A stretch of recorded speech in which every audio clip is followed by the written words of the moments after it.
과일나무에 단풍이 들고 낙엽이 지면 사전에 그걸 그냥 바라보는 과수농부는 없을 것입니다.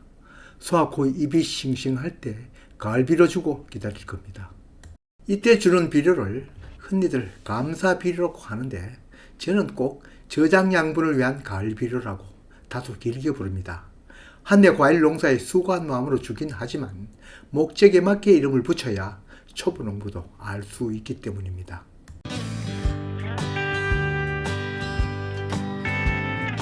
우선 보이는 대로 얘기하면 나무도 겨울은 먹고 살아야 합니다. 다른 계절보다는 양분을 적게 소모하지만 내내 싹 틔울 겨울 눈을 키워야 하고 스스로도 살아야 합니다. 겨울에 얼어 죽는 나무 추위 때문은 아닙니다. 상당수 나무가 양분이 부족하여 얼어 죽습니다.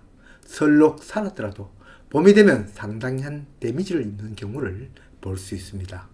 그 얘기를 하려고 이 영상 만든 건 아닙니다. 봄이 되어 꽃 피우고 새잎 나오는 그 양분도 바로 가을 저장 양분입니다. 이뿐만이 아닙니다. 결실되고 새순 나오게 하는 양분도 바로 지난 가을 잎이 낙엽되기 전에 부지런히 광합성하여 만든 양분을 뿌리에 저장했다가 지금 사용하는 것입니다. 뿐이면 이 영상 주제 그렇게 정하지 않았습니다. 열매가 크는 초기 비대기까지, 시기로 말하면 5월 중하순 양분 교체 시기까지 뿌리에 저장해 두었던 그 저장 양분으로 이루어집니다. 초기 비대기에는 주로 세포수가 늘어나고 후기 비대기로 가면 세포수는 더 늘지 않고 세포 크기가 커집니다. 과일이 굵어진다는 말은 세포수도 늘어나고 세포도 커지는 걸 말하지만 그 중 중요한 것은 일단 세포수가 늘어나야 굵어질 게 있죠. 그러니 초기 비대는 매우 중요합니다. 그 초기 비대에도 저장 양분이 쓰인다는 이 점 때문에 영상을 만들었습니다. 만일 작년 가을 저장 양분 부족하여 세포수가 늘어나지 않았다면 이후 과일 잘 굵으라고 온갖 영양제 다 주어도 이미 소용없다는 점입니다. 여기서 양분 교체기란 지금까지 작년 가을 뿌리의 저장 양분으로 나무가 살아가다가 이제 봄이 되어 뿌리에서 흡수한 양분으로 자라는 그 교체기를 말합니다. 이런 의문을 갖는 사람도 있을 것입니다. 5월 중하순 양분 교체기 전까지 날씨가 제법 덥기까지 하는데 그동안 뿌리는 왜 양분을 흡수하지 않을까입니다. 물론 상황에 따라서는 사이사이 약간씩은 있겠죠. 5월만 되어도 기온은 상당히 높습니다. 낮에는 반팔을 입어야 할 정도이죠. 그렇지만 지온은 낮습니다. 지온이 낮으면 비료를 아무리 많이 주어도 식물은 흡수하지 못합니다. 아래의 자료는 지온에 따른 각 영양소 흡수 가능 온도를 나타낸 표인데 어느 영양소이든 이 온도 이상이 되어야 하고 제대로 흡수되려면 이상의 온도가 필요함을 나타낸 표입니다. 그러니 양분을 제대로 흡수하려면 지온이 15 내지 20도 이상은 되어야 합니다. 이러한 점은 겨울에는 온대지방의 여러 살이 모든 식물에게 해당되는 말입니다. 그러니 과수 외에 산나물이나 약초도 마찬가지입니다.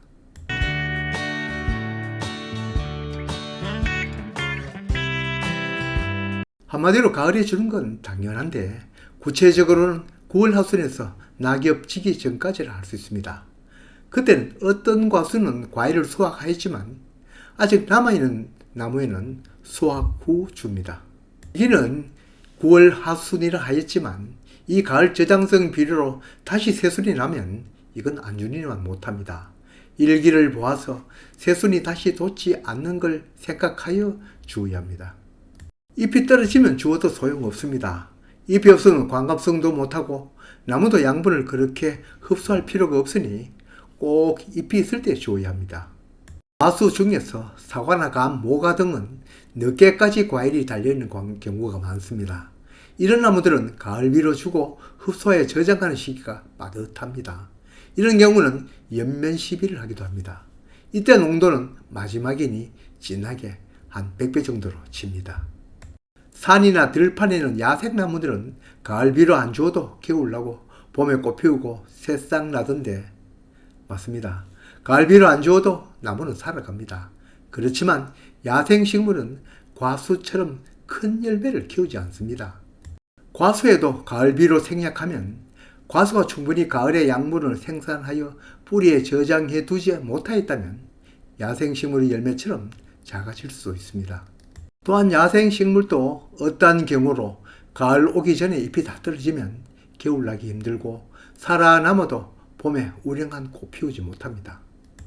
과수원의 나무이든 야생나무이든 겨울이 닥쳐 낙엽이 될 때 떨어지는 잎 속의 양분도 해소할 정도로 이놈들은 겨울 준비를 철저히 합니다. 어떤 곳에서는 질소비료, 즉 요소만 준다고 하는데 물론 질소비료가 가장 중심이긴 합니다. 필요량도 가장 많고 흡수와 효과 또한 빠르니 이걸 빠뜨릴 수는 없겠죠. 그렇지만 주는 토양의 가리도 심지어 인산도 부족하다면 삼요소 외에 미량요소도 부족하다면 주는 것이 맞다고 생각합니다. 사과나 감처럼 소화기가 늦고 얼마 지나지 않아 낙엽진이 기간이 촉박한 것은 질소 중심, 거기다 요소 연면 시비가 필요할 것입니다. 모든 건 상황에 따라 판단해야 합니다. 이때 퇴비는 도움이 되는가? 퇴비 속 양분은 유기질 양분입니다. 이걸 바로 식물이 흡수하지 못하는 건 아시죠? 이 유기질 영양소가 무기물 그리고 이온으로 분해되어 흡수되기 때문이죠.